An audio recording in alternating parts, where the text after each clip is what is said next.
자, 어떤 화학 반응식이 있습니다. AB가 뭐 반응물인 것 같고요. CD는 생성물입니다.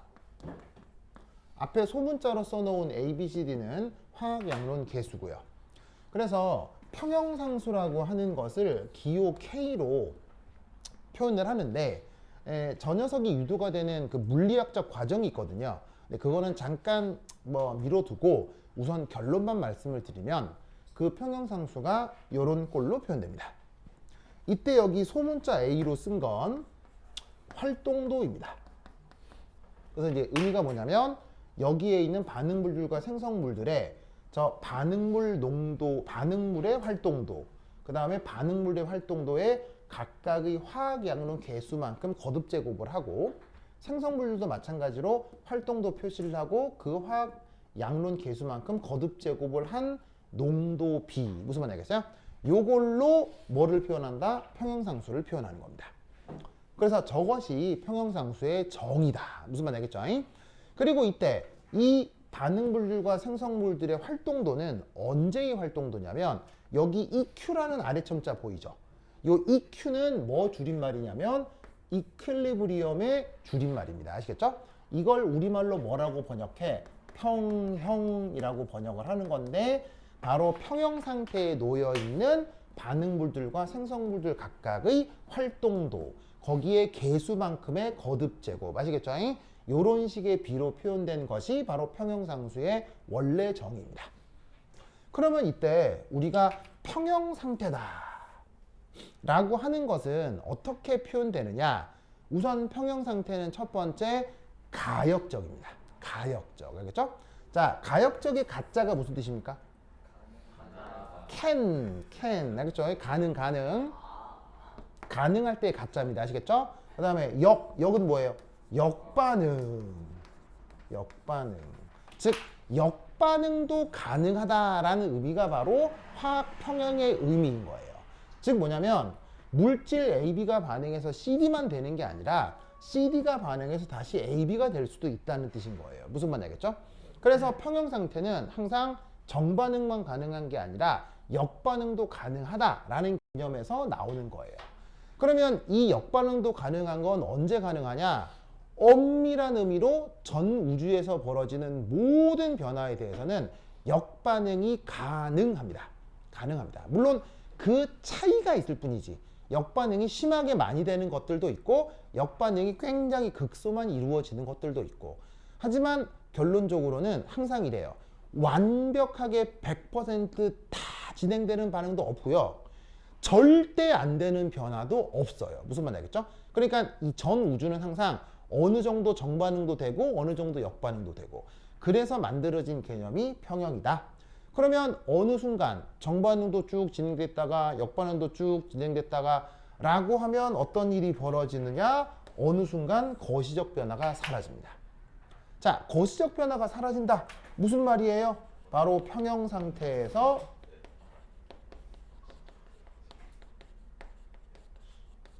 그 물질들의 농도가 어떻게 된다?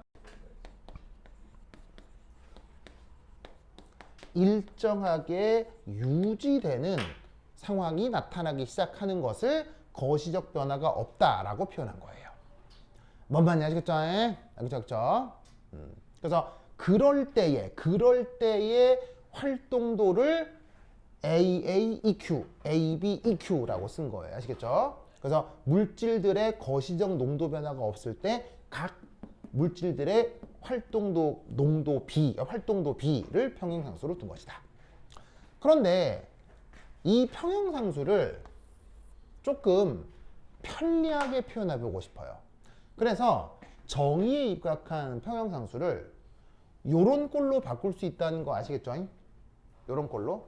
자, 뭐냐면 예를 들어서 어떤 물질의 활동도는 어떻게 표현됐어요? 어떤 물질의 활동도는 그 녀석의 활동도 계수에다가 그 녀석의 현재 농도의 기준 농도를 나눈 것으로 활동도가 표현이 됐었죠.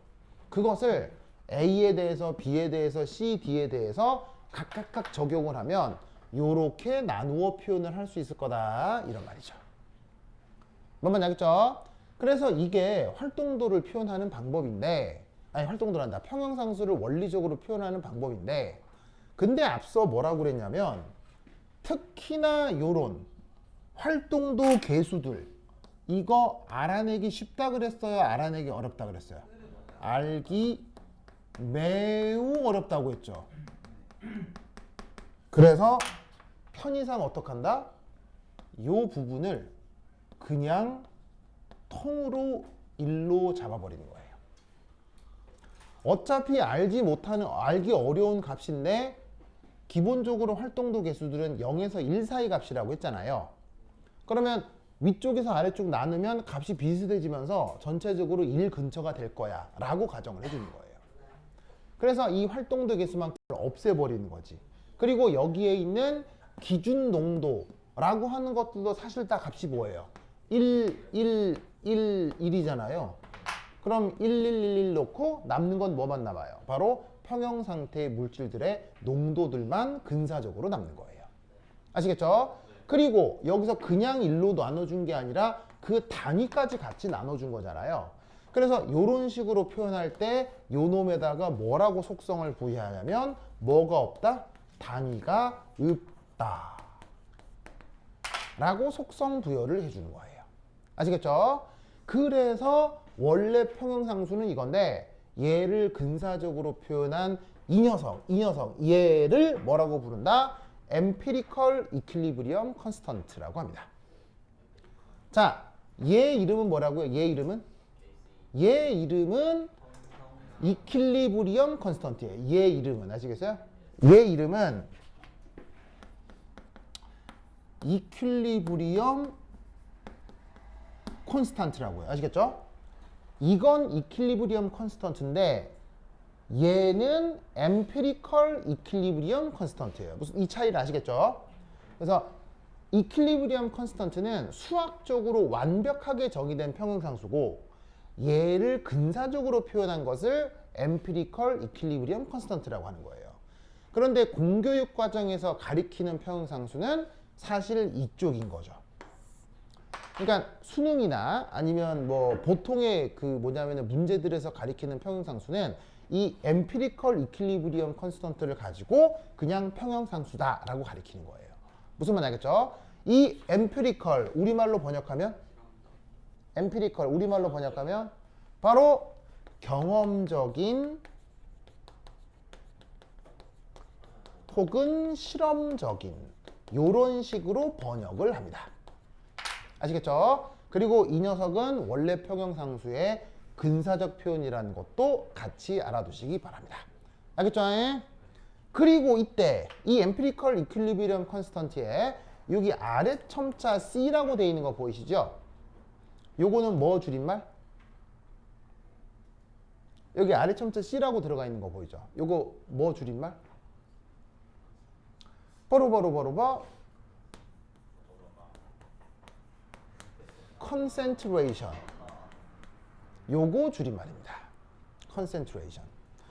자, concentration 뜻이 뭐예요? 농도를 뜻합니다. 그 중에서도 지금은 몰농도. 알겠죠?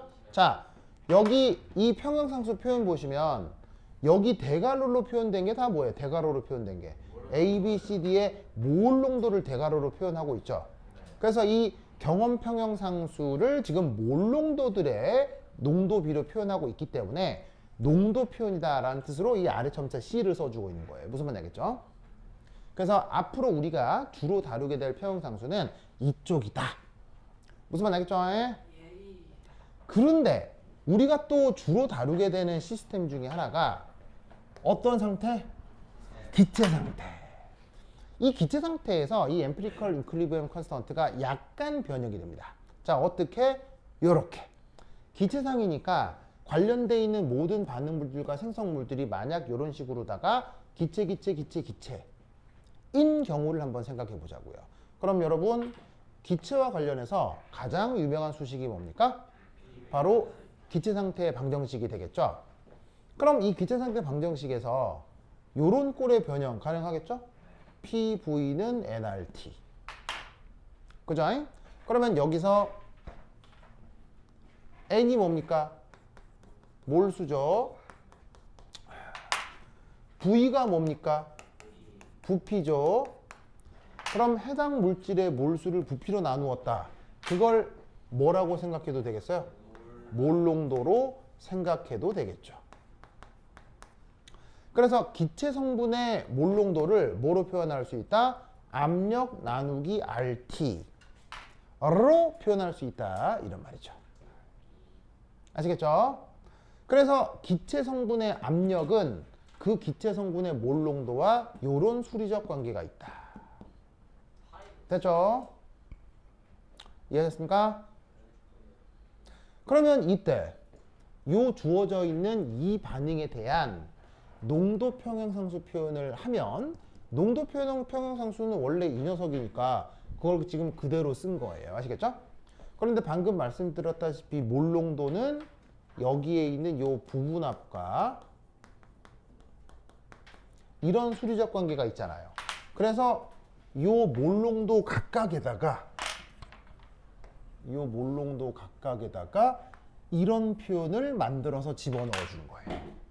그래서 몰농도에다가 여기에 있는 부분합 표현을 넣어서 이 표현을 바꿔주는 거죠.